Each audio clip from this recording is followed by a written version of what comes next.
Hello मित्रों नमस्कार। हूँ છું દેવેન્દ્ર શાહ કરંટ ટોપિક્સમાં આપનું સ્વાગત છે। મિત્રો, અમદાવાદ મ્યુનિસિપલ કોર્પોરેશનમાં ચૂંટાતા તમામ નગરસેવકોને એટલે કે 192 નગરસેવકોને તેમને પ્રજા માટે પ્રજાકીય કામો માટે ખર્ચ કરવા માટે દર વર્ષે બજેટ આપવામાં આવે છે। શરૂઆતમાં તે 30 લાખ હતું, વત્તા 10% એક્સ્ટ્રા ગણીને 33 લાખ થયું હતું। છેલ્લી ટર્મમાં તો 44 લાખ ઉપર થઈ ગયું હતું। પરંતુ નગરસેવકો આ બજેટનો પ્રજાના કામો કરતા પોતાના નામોની તકતી પાછળ વધારે ખર્ચ કરી રહ્યા છે અને જેના કારણે જ અત્યારે જે આપણને લાગી રહ્યું છે કે ઠેર ઠેર વિરોધ થઈ રહ્યો છે તેનું મૂળભૂત કારણ એક આ પણ છે કે જ્યાં પ્રજાના રૂપિયા પ્રજા માટે વાપરવાના બદલે માત્ર નામની તકતીઓ માટે ખર્ચ થયા છે। એક કાઉન્સિલર એક ટર્મમાં સમજો કે 3 લાખ રૂપિયા તો માત્ર બાકડા પાછળ ખર્ચે છે। તેવી જ રીતે સર્કલો, નાના મોટા સર્કલો છે કે પ્રતિમાઓ મૂકવા માટે, સ્ટેચ્યુ મૂકવા માટે પણ મોટા પાયે ખર્ચ થતા હોય છે અને આ ખર્ચ પાછળ એટલા બધા રૂપિયા જાય છે કે પછી પ્રજા માટે ખર્ચ કરવા માટે રૂપિયો વધતો નથી। અથવા તો બીજું એવું પણ બને છે કે નાગરિકો માટે ખર્ચ ક્યાંક રકમ ક્યાંક કઈ રીતે ખર્ચ કરવી તેની માહિતી પણ હોતી નથી અથવા તો કોર્પોરેટરો આ ખર્ચ કરવામાં બજેટ વાપરવામાં નિષ્ફળ સાબિત થઈ રહ્યા છે। હું તમને આંકડાકીય રીતે માહિતી આપું તો જે મેં 2000 ને આજથી બરાબર 1 વર્ષ પહેલા 22/4/2025 મારી પોતાની સ્ટોરી મેં લખી હતી। તો 2021-22માં ગોતા વોર્ડના 3 ને ચાંદખેડાના પારુલબેનના 6 લાખ રૂપિયા વપરાયા, અજય દેસાઈના 3 લાખ, કેતન કુમારના 3 લાખ અને રાકેશ કુમારના 5 લાખ નતા વપરાયા। 22-23માં રણજીત 5 લાખ, આરતીબેન ગોતા 8 લાખ, કેતન કુમાર 15 લાખ, અજય દેસાઈ 4 લાખ, નીરુબેન 3,30,000, અશ્વિનભાઈ બાપુનગર 4,52,000। 23-24માં ઓમપ્રકાશભાઈ અમરેવાડીમાં 2,63,000, ગીતાબેન ખાડિયામાં 2,49,000, પ્રતાપભાઈ સાપુરમાં 3 લાખ, મનોજભાઈ ઘાટલોડિયામાં 14 લાખ। મને બીજું કે પછી તો કોર્પોરેટર પતિ નીકળી ગયા કદાચ વિદેશ સ્થાયી થયા હતા અને પછી પેટા ચૂંટણી પણ થઈ હતી। અલકાબેન પટેલ નરોડામાં 3 લાખ, કૌશિકભાઈ ઇન્દ્રપુરીમાં 4 લાખ, મોનાબેન ઈશનપુરમાં 1,26,000, મૌલિક પટેલ ઈશનપુરમાં 2,68,000, યોગેશ કુમાર 5,70,000, લલિતાબેન નવાવાડમાં 4,73,000। 2024માં ભરતભાઈ ચાંદલોડિયામાં 1,23,000, હીરાભાઈ પરમાર 2,54,000, કુબેરનગરમાં ઉર્મિલાબેનના 3,21,000 અને સરોજબેન બાપુનગરમાં 3,76,000 રૂપિયા ખર્ચ થયા નતા। હવે આમાં ઘણી વખત એવું બને છે કે કોર્પોરેટરો એમ સમજે છે કે અમે બજેટ લખી આપ્યું છે અને એ રકમ ખર્ચ થઈ ગઈ છે, પરંતુ ઘણી વખત કંઈક ટેકનિકલ કારણોસર મુદ્દાસર એ કામ અટકી જાય છે, કામ થતું નથી અને બજેટ લેપ્સ થાય છે, જેના કારણે પણ આ રીતે રકમ વપરાયેલી રહે છે। કારણ કે કોર્પોરેટરો બજેટ લખ્યા પછી તેનો ફોલોઅપ લેવામાં નિષ્ફળ સાબિત થાય છે ઘણી મોટા પાયે અને જેના કારણે આ પ્રકારની સ્થિતિનું નિર્માણ થાય। તમને એક દાખલો આપું તો 2021-22માં જયારે બોડી પ્રથમ વખત 21-26ની ટર્મમાં પ્રથમ વખત ચૂંટાયા તે વખતે થોડી કોરોના કાળની અસર હતી અને જેના કારણે થઈને તમામ કાઉન્સિલરોએ 50,000 અને મેયરે બધા થઈને વેન્ટિલેટર માટે રૂપિયા ખર્ચ કર્યા હતા, મીન્સ કે બજેટ પાડતું। પરંતુ આજની તારીખમાં તત્કાલીન મેયર કે કિરીટભાઈ પરમારના એકાઉન્ટમાંથી તે રકમ ડેબિટ થયેલી બતાવતી નથી, તે રકમ વપરાયેલી જ પડી રહી છે। હવે વેન્ટિલેટર તો આવી ગયા છે કે નહીં આવી ગયા ખબર નથી, પરંતુ 21થી આ 26ની ટર્મ પૂરી થઈ, પરિસ્થિતિ આની આ જ છે। હવે જે કાઉન્સિલરો જે નામના મોહવાળા છે એવા નામના મોહવાળા 2-3 કાઉન્સિલર તમને બતાવો કે જો બિલકુલ જરૂર વગરના ખર્ચા કરે। તમારા એરિયામાં એકાદ જંકશન બની ગયું, એકાદ નાનું મોટું જંકશન બનાવ્યું, તમે તેમાં કોઈ બી પ્રતિમા મૂકી, કોઈ બી સ્ટેચ્યુ મૂકી, ત્યાં સુધી બરોબર છે, પરંતુ જો હું તમને ખાલી ઈશનપુરનું જ કહું તો ઈશનપુર રાજેશ્વરી સોસાયટીથી શરૂ કરી અને સીધા જ રોડ પર ખારાવાલા ફેક્ટરી સુધી જાઓ તો અંદાજે 2 કિલોમીટર વધુ 2 કિલોમીટરના રોડ પર 5 થી 6 આવા નાના મોટા જંકશન બનાવી દીધા છે। પૈસા પ્રજાના પૈસા છે ઉડાવો એ એક સૂત્ર ધ્યાનમાં રાખીને કામ કર્યા છે। જો કે પ્રજાના સદનસીબે છે કે પાર્ટીએ આ લોકોને ટિકિટ નથી આપી, પરંતુ આવા લોકોના નામ હું તમને જણાવું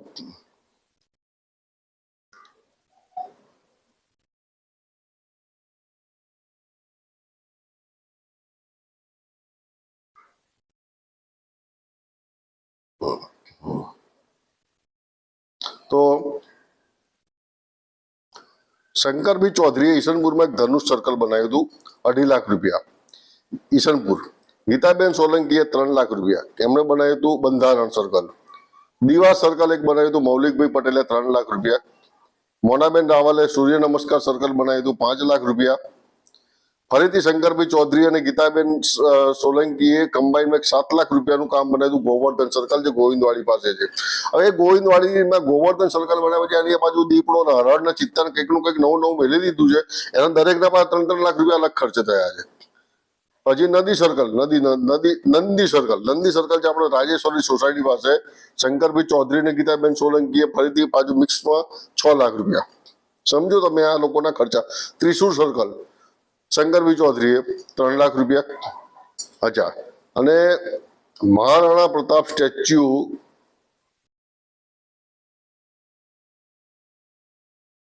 એમાં ધારાસભ્ય અમૂલભાઈ ભટ્ટ અને કાઉન્સિલરનો ભેગો થઈને 10 લાખ રૂપિયા. પછી મણિનગર હીરાભાઈ ટાવર પાસે કરણ ભટ્ટે જે સર્કલ બનાવ્યું એમાં 3 લાખ રૂપિયા. અલ્પાબેન પંડ્યાએ બનાવ્યું હતું અટલ બિહારી વાજપેયી ચોક પાસે 6,14,000 રૂપિયા. સુશીલ રાજપૂત તથા ગિરીશભાઈએ બનાવ્યું વટવા વોર્ડના, એમણે બનાવ્યું હતું કમળ સર્કલ 5,15,000 રૂપિયા. સુશીલ રાજપૂત તથા ગિરીશભાઈ સોલંકી બીજું સર્કલ બનાવ્યું સ્વામી બાપા તિલક સર્કલ 5,15,000 રૂપિયા. સુશીલ રાજપૂત તથા ગિરીશ સર્કલ આમાં ગિરીશભાઈએ બનાવ્યું પાછું શંખ સર્કલ, એના પાછા 5,05,000 રૂપિયા. અને આ બેનું પાછું વળી એક નવું સર્કલ આવે ડબરું સર્કલ, જેના છે 5,21,000 રૂપિયા, 5,21,000 રૂપિયા. પછી ધારાસભ્ય શ્રી સાથે જે કાઉન્સિલરો વટવાના લોટસ સ્ટ્રક્ચર બનાવ્યું 10 લાખ રૂપિયા, 10,99,999 એટલે 11 લાખ રૂપિયા પૂરા ગણો તમે ભાઈ. આવું જ એક બનાવ્યું છે શિવાજી મહારાજનું સ્ટેચ્યુ, અમૂલભાઈ ભટ્ટ અને કાઉન્સિલરો ભેગા થઈને એ ક્યાં ખોખરામાં, ત્યાં પાછા 11 લાખ રૂપિયા. બીજું એક સુભાષચંદ્ર બોઝ સ્ટેચ્યુ 11,50,000 રૂપિયા. એટલે હું તમને એક આંકડો આપું ખાલી કે 2022-23માં દક્ષિણ ઝોનમાં 1 કરોડ રૂપિયાથી વધારે રકમ સર્કલો પાછળ ખર્ચી. બજેટ જે કોર્પોરેટરોને પ્રજાના કામોના માટે ખર્ચ કરવા માટે જે બજેટ ફાળવવામાં આવે છે તે બજેટનો આ ઉપયોગ થઈ રહ્યો છે. એટલી જ જાણકારી છે આપણે આપવાની છે. પછી કમળ આકારનું શિલ્પ યોગ સર્કલ પાસે ફુવારો 12 લાખ રૂપિયા. ઈશનપુરના શંકરભાઈ ચૌધરી, મૌલિક પટેલ અને ગીતાબેન સોલંકી. પછી ઈશનપુર બીજના છેડે તાજેતરમાં તળાવને સુંદર તળાવ થોડું ડિમોલેશન કર્યું કે ભાઈ જગ્યા થવાય, એ જગ્યા મોટે ચોગાન કવર કર્યું અને ત્યાં ગાડી એક લોટસ સર્કલ બનાવ્યું કમળ આકારનું. તેના માટે 8 લાખ રૂપિયા છે. અને કોમ્ફી હોટલ પાસે વૃક્ષારોપણ અને માનવી સાથેના સંબંધોને ઉજાગર કરતું સર્કલ કોણે કર્યું? શંકર ચૌધરી, મૌલિક પટેલ આખા ટિકિટે મળી છે. હવે એમને ભાઈને ખબર નથી પડતી. ગીતાબેન સોલંકી કેટલા વાપર્યા? 15 લાખ. કામ પૂરું થઈ ગયું. પછી મ્યુનિસિપલ કાઉન્સિલર કીધું ને ગોવિંદવાડી જંકશન પાસે કુકડાનું સર્કલ, ગીતાબેન સોલંકી આવ્યા 4 લાખ રૂપિયા. મતલબ કે આ લોકોને જે દર વર્ષે 40 + 4 જે મળે છે 44 લાખ રૂપિયા, એમાંથી 10-10, 15-15 લાખ તો આમાં જ ખર્ચ કરે છે. તો પછી પ્રજાના કામો માટે ખર્ચ ક્યાંથી થાય? પ્રજા એ જ ખાડાવાળા રોડ પર ફરવાની, પ્રજાને એ જ ડ્રેનેજ પ્રોબ્લેમ નડવાનો, પ્રજાને એ જ પ્રદૂષિત પાણી પીવાનું છે, બધું સહન કરવાનું છે. અને આ જે આપણા નગર સેવકો, જેને હું ઘણી વખત મજાકમાં નગર શેઠો પણ કહું છું, આ નગર શેઠને ખાલી સુશોભનમાં રસ છે. ક્યાંક દીપડો લગાવશે, ક્યાંક બતક મૂકી દેશે, ક્યાંક કુકડો મૂકી દેશે, ક્યાંક હરણ મૂકી દેશે 3-3 લાખ 5-5 લાખ. ભાઈ એટલું વિચારો છો કે તમારા ઘર માટે તમારે 44 લાખ રૂપિયા ખર્ચ કરવાના આપ્યા હોય તો તમે આવી રકમ કેટલી ને કેવી રીતે વેડફશો? પણ અહીંયા પ્રજાની કોઈને પડી નથી. હવે ફરી તમને એક બીજા ઝોનનું આપું છું. હું છે 21-22 પશ્ચિમ ઝોનમાં એક તો વાસણા વોર્ડના કાઉન્સિલર છે શાહવાડી સર્કલ 10 લાખ રૂપિયાનું બનાવી દીધું. જો કે એમની ટિકિટ કપાઈ ગઈ છે, પુરુષ કાઉન્સિલર હતા. પછી છે ચાંદખેડામાં પાછું અરુણસિંહ રાજપૂત પૂર્વ દંડક, જેમની 3 ટર્મ પૂરી થતા ટિકિટ નથી મળી. એમણે ડમરૂ, ગદા, દ્વારકેશ અને મા સર્કલ બનાવ્યા છે. દરેક પાછળ ઓન એન એવરેજ 6 લાખ રૂપિયા ખર્ચ્યા છે.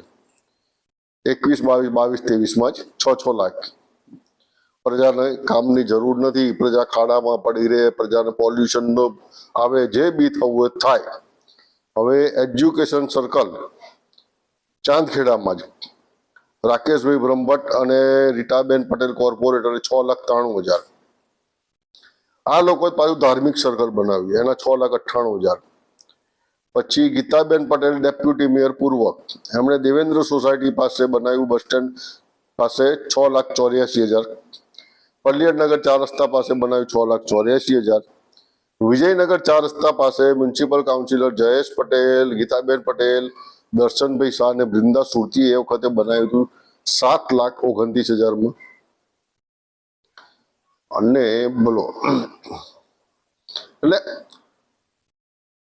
માત્ર નામની તકતી પાછળ રૂપિયા ખર્ચી રહ્યા છે, પ્રજા પાછળ ખર્ચ થતા નથી. એ નક્કર વાસ્તવિકતા છે. ને હમણાં અમારા એક મિત્ર છે સંતોષસિંહ રાઠોડ, તેમણે એક મારી જેમ એનાલિસિસ કરી છે, થોડી વિગતો મેળવી છે અને એમણે જે વિગત મને મોકલી છે તો તે મુજબ જોવા જઈએ તો એમને જણાવ્યા, એમણે મોકલેલી વિગત મુજબ અમદાવાદ મ્યુનિસિપલ કોર્પોરેશનના 192 કોર્પોરેટરોને દર વર્ષે જે બજેટ ફાળવવા મળે છે, 21-22માં મળ્યું હતું 57,60,00,000નું બજેટ. વાપર્યું કેટલું, વપરાયેલ કેટલું, અને વપરાયેલ 37 કરોડ. એટલે 64.29% વપરાયું, 35.71% નથી વપરાયું. 22-23માં 57,60,00,000 વપરાયું, 48,21,00,000, 83.59% વપરાયું, 16.29% નથી વપરાયું. 23-24માં 76,80,00,000 વપરાયું, 81.59% જ વપરાયું છે. 62 એટલે મતલબ કે 62 કરોડ, 16% લેપ્સ થઈ ગયો, વપરાયું નથી. 24-25માં એ જ 76,80,00,000 વપરાયું, 53,68,00,000 એટલે 69.90%. ચૂંટણીનું વર્ષ હતું તેમ છતાં 192 કોર્પોરેટર, કોઈ બી પાર્ટી નહીં, કોઈ એક પાર્ટીના કે કોઈ એક કોર્પોરેટર કે કોઈ એક વોર્ડ પર આક્ષેપ કે મીન્સ કે આ સ્થિતિ નથી. આ દરેકની સમગ્ર 192 કોર્પોરેટર તમામ પાર્ટીના, કોંગ્રેસ, ભાજપ, મીમ અને અપક્ષ, કે ચૂંટણીનું વર્ષ હોવા છતાંય 12% ઘટાડો થયો છે બજેટ વાપરવાનો. કુલ 4 વર્ષમાં, છેલ્લા 4 વર્ષમાં આ કોર્પોરેટરોને 268 કરોડ રૂપિયા વાપરવા મળ્યા હતા. તે પૈકી લોકોએ વાપર્યા 201 કરોડ. 67 કરોડ ને 20 લાખ રૂપિયા વપરાયા વગરના પરત પાછા તિજોરીમાં જમા કરાવવા પડ્યા છે. આ લોકોને મૂળ કામ તમે જોજો મિત્રો, હું કોઈ મજાક નથી કર્યો કે કોઈ આક્ષેપે નથી કર્યો, પણ 80% બજેટમાં તમે જોજો સોસાયટીના બોર્ડ પર નામ ગેટ લગાવી દીધી હશે તકતી, સોસાયટીનો નવો ગેટ બનાવી દીધો હશે નામની તકતી, બાકડા મૂકી દીધા હશે નામની તકતી, અને આ બધા સ્ટ્રક્ચર મેં કીધું જંકશનોનો સ્ટેચ્યુ મૂકી દીધા હશે. હવે બાકડા માટેનો પણ એક નિયમ જે અલગ છે બીપીએમસી એક્ટમાં, હવે જીપીએમસી થઈ ગયો કે ટીપી રોડ સિવાય બાકડા ક્યાંય મૂકી ના શકાય. પરંતુ આપણા મહાનુભાવો દરેક જગ્યાએ બાકડા મૂકી દે છે. તત્ર સર્વત્ર નામ લાગવું જોઈએ. 5 વર્ષ પછી અત્યારે આપણે હોઈએ કે ના હોઈએ પણ આપણું નામ અમર રહેશે, અને એ જ આશા આ લોકો ચલાયા કરે છે. હવે હું તમને એમાં બીજી 1-2 વસ્તુ આપું કે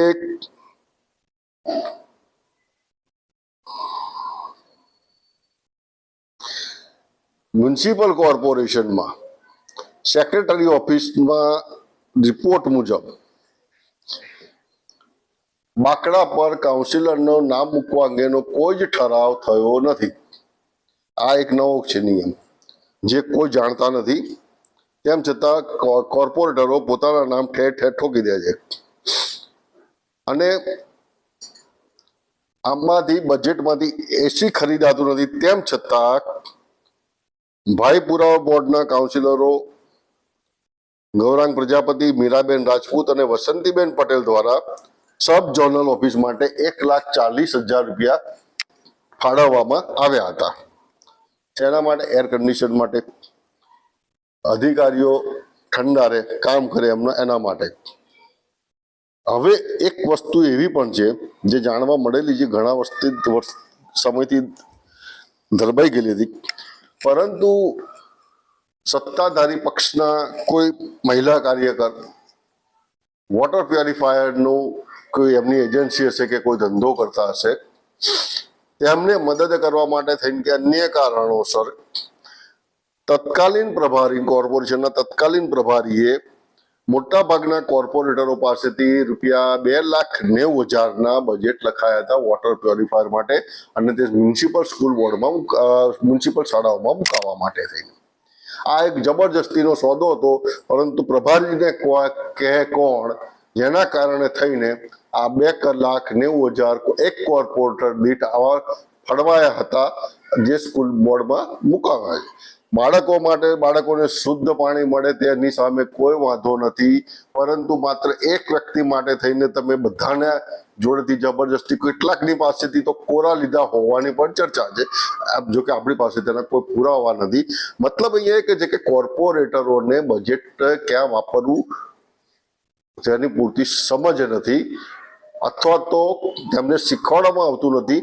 ભારતીય જનતા પાર્ટી દ્વારા જે નો રિપીટ થિયરીનો અમલ થઈ રહ્યો છે સતત છેલ્લા ઘણી ચૂંટણીઓથી, તેનો એક આ માઇનસ પોઈન્ટ પણ છે કે એક વખત ચૂંટાયા બાદ 2 વર્ષ સુધી તો તેમને કોઈ બજેટ લખતા જ નથી આવડતું.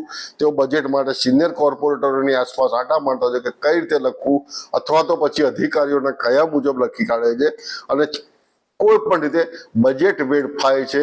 ઘણી વખત કામ પણ થતા નથી. આ તમામ વસ્તુ જોવા મળી રહી છે.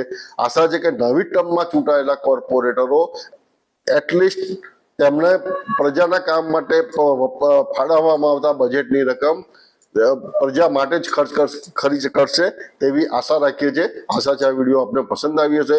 જય ભારત, જય હિન્દ, જય જય ગરવી ગુજરાત.